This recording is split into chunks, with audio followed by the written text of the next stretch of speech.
Hey, what's up guys, and welcome to this tutorial, and in it we're going to be creating like the loading bar thing at the bottom here, and these randomly generated numbers like that, and I'm going to show you how to animate the loading bar as well. So jump into After Effects, create a new composition, 1280 by 720, and yeah, the rest of the settings look fine, and go to Layer, New Solid. Make sure it's a white solid, and I'm going to be moving through this pretty fast because this could be quite a long tutorial, so we'll see. Yeah, make sure it's a white solid like that. Then have the layer selected and click on your pen tool, and this is going to be like the loading bar rectangle thing. Create a point and hold down shift to make the line straight like that, and create another point and just join it up like that. And any time if you wish to adjust any of the points, just grab a selection tool, click on the point like that, and just use the arrow keys to adjust it. So that was a bit off center, so there we go, that looks fine. Maybe it's a bit big as well. Click on the point, just move it down like that, and that looks better. And now to make this look a bit more interesting, we're going to go to our effects and presets here. Now if you don't have this, just go to Window and make sure your effects and presets bar is checked off like that.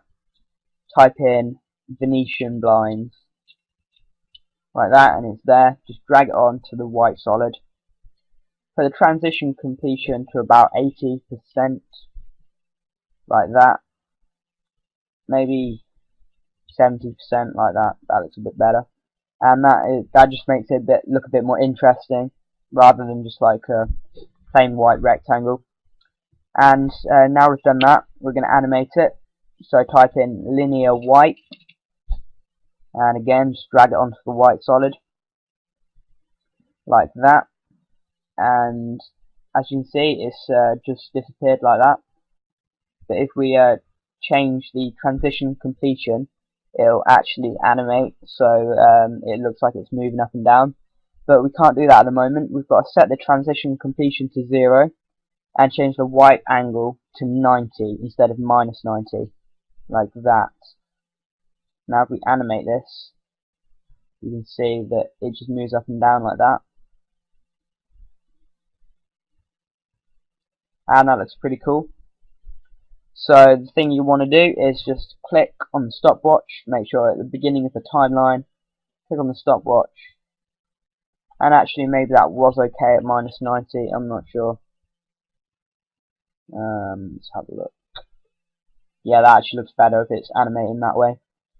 So make sure the transition completion is at about 60%, and then go to the beginning of your timeline, hit the stopwatch on the transition completion, go to about 15 frames later and put this up to about 80, and another 15 frames, about 85 maybe, another 15 frames, 90, and back to 80 again after another 15 frames, and then down to 95, and then back to 85, and then finally back to 75.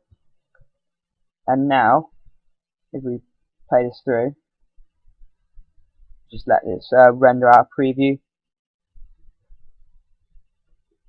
Now you see it's like a loading bar at the bottom there. As you can see, after 3 seconds it stops.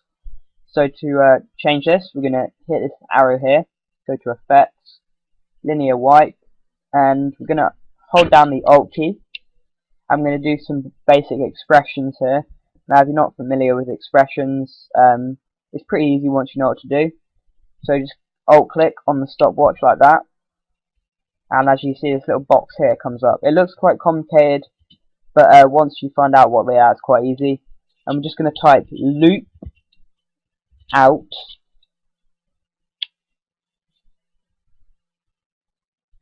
sorry about that. Just going to type loop out, open bracket, type equals, and then quotation marks, cycle, and close quotation marks, and then close brackets. And that should work like that. Yeah, that looks good. And this should, if I've done it correctly, it should carry on going all the way through the timeline. Even though we haven't animated it, it should just loop through. And is it doing this? And yes, it is. So it's just going to carry on looping throughout the whole timeline. And it just saves you just going through every 15 frames and animating it. And it's quite a good expression to use as well. You can use it in a lot of animating in After Effects. So there we go. That's your basic loading bar done. Like that. And to make this look a bit better, click on the white solid and go to Effect, Stylize, Roughen Edges, and just change the border to about 4. Like that, and that just makes it look a bit grungy, a bit better. And click on the white solid, hit T on the keyboard, and put the opacity to about 75, like that. And that just looks quite cool like that. And then I'm going to show you how to create the randomly generated numbers now. So go to Layer, New, Solid. It doesn't matter what color it is, but just keep it as white, like that. And then go to Effect, Text, and then Numbers, like that. And change the font to whatever you want. I'm not sure what I'm going to use. What should I use?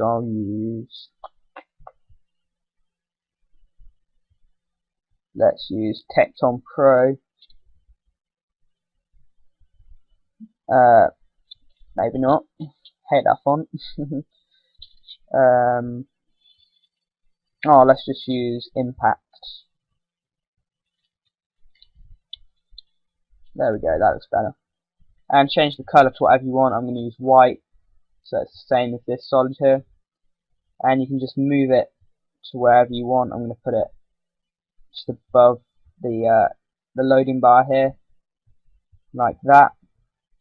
And then the value, offset, and random, just put that up, like that. And click on random values, like that.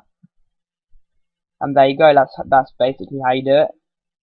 So it's quite easy, but if I play this through, you can see there's lots of different random numbers like that. And it looks quite cool with the loading bar. I'm going to do the same as we did with the loading bar. So go to Effect, Stylize, Roughen Edges again. And that's a bit too much, so put it down to 3. Maybe 2 even.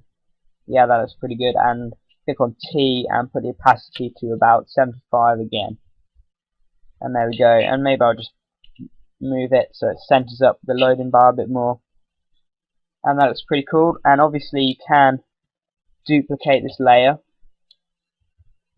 and just move it up. And just change the random offset again. And you can just scale this down.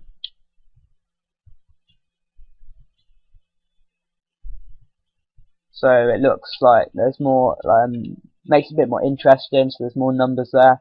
And you can do that as many times as you want, just to make it look a bit better. But that is basically how you do it.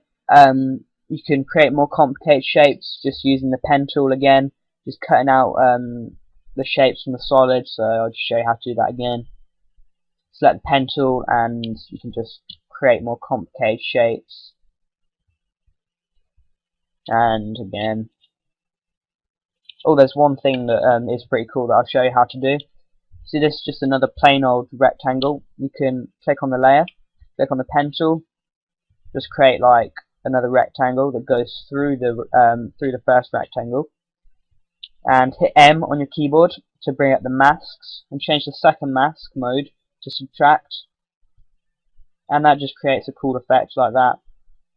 And just adjust this point a bit. There we go, that looks pretty cool. And you can, as I said, you can create more complicated shapes, but that's basically how you do it. Thanks for watching, guys, and I hope you enjoyed this tutorial. Look forward to more in the future, and I'll see you later.